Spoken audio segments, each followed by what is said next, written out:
যে সমস্ত ছাত্রছাত্রী কলকাতা বিশ্ববিদ্যালয়ের অধীনে সেমিস্টার 5-এ পড়ছো বা 5th সেমে পড়ছো, যাদের হিস্ট্রি পাস কোর্সে আছে বা হিস্ট্রি পাশে আছে, তাদের জন্য আজকের এই ভিডিওটি খুব গুরুত্বপূর্ণ। তোমরা প্রত্যেকেই জানো যে হিস্ট্রিতে দুটো টপিক আছে, ডিএসসি A1 আর ডিএসসি A2। এই যে সাজেশানটি, এটা ডিএসসি A2। ডিএসসি A2 যাদের আছে তারা এই সাজেশানটি ফলো করবে, প্রত্যেকে ভালো মার্কস পাবে। আর যারা চ্যানেলে নতুন থাকবে অবশ্যই তোমরা প্রত্যেকে সাবস্ক্রাইব করে রাখবে, এরকম নতুন নতুন আপডেট তোমরা প্রতিটা মুহূর্তে পেয়ে যাবে। আর তোমরা প্রত্যেকে জানো যে হিস্ট্রিতে মার্কস ডিভাইডেড হলো 3 নম্বরের 5টা লিখতে, 5 নম্বর করে তিনটে লিখতে হয়, 3 5 15, 10 নম্বরের 1টি লিখতে হয়, আর 20 নম্বরে 2টি লিখতে হয়। এই হচ্ছে মোট 65 নম্বর। তাহলে 5 নম্বরে 3টে, 3 5 15, 10 নম্বরের 1টি, তাহলে 15 আর 10-এ 25, আর 20 নম্বরের হচ্ছে 2টি, 20 20 40। এই হচ্ছে মোট 65 নম্বর তোমাদের হিস্ট্রি 5th সেমের ডিএসসি A2-তে এক্সাম হবে। এখানে কিন্তু কোনো শর্ট কোশ্চেন নেই। এবার আমি কোশ্চেন আলোচনা করছি। দেখো, তোমাদের প্রথম কোশ্চেন দিয়েছি 5 নম্বরের সাজেশানে, ফরাসি বিপ্লবের জন্য দায়ী পূর্ব রাজতন্ত্র দায়িত্ব কতখানি। 2 নম্বর দিয়েছি ফরাসি বিপ্লবের সামাজিক কারণ কী ছিল। 3 নম্বর দিয়েছি মেটার্নিক ব্যবস্থা কী ছিল।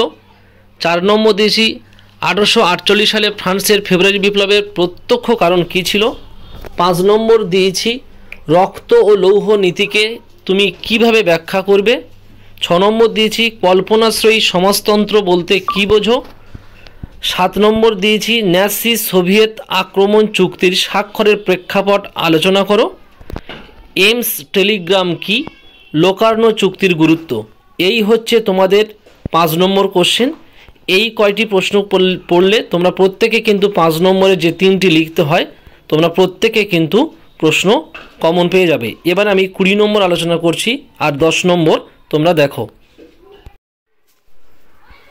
এবার আমি 20 নম্বর আর 10 নম্বরের যে সাজেশানগুলো আসার সম্ভাবনা আছে বা যে প্রশ্নগুলো আসার সম্ভাবনা আছে সেগুলো আমি আলোচনা করছি, তোমরা প্রত্যেকে দেখো। আমি এই সাজেশানের মধ্যে 10 এবং 20 দুটো সাজেশান একসঙ্গে রেখেছি। তোমরা প্রথম থেকে 8 নম্বর বা 9 নম্বর পর্যন্ত যদি তোমরা প্রশ্ন মুখস্থ করো, তাহলে আশা করবো তোমরা প্রত্যেকে কিন্তু 10 20 তোমরা কমন পেয়ে যাবে। আর অতিরিক্ত যদি কেউ করতে চাও তাহলে তারপর থেকে আমি যেগুলো দিয়েছি ওগুলো তোমরা করতে পারো। প্রথম কোশ্চেন দিয়েছি মানুষের ইতিহাসে সন্ত্রাসের রাজত্বের গুরুত্ব কী ছিল। সেকেন্ড কোশ্চেন দিয়েছি ফরাসি সংবিধান সভার কৃতিত্ব ও সীমাবদ্ধতা আলোচনা করো। 3 নম্বর দিয়েছি ইতালির ঐক্য আন্দোলন সম্পর্কে টিকা লেখো। 4 নম্বর দিয়েছি ইংল্যান্ডে শিল্প বিপ্লব প্রথম শুরু হয়েছিল কেন। 5 নম্বর দিয়েছি জার্মানিতে ন্যাসিবাদের কারণ আলোচনা করো।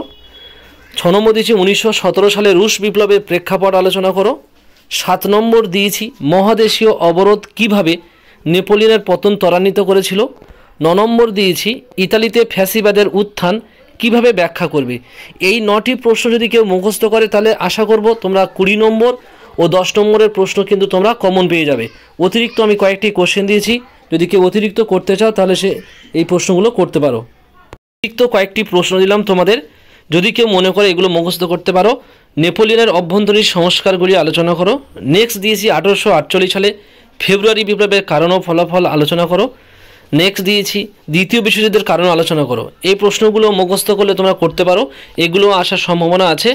আর প্রত্যেককে বলবো যদি এই ভিডিওটি ভালো লেগে থাকে তাহলে তোমরা বন্ধুদের মধ্যে বেশি বেশি করে শেয়ার করে দেবে, যাতে এই সাজেশানটি প্রত্যেকে ফলো করতে পারে। আর অবশ্যই লাইক সাবস্ক্রাইব করে রাখবে।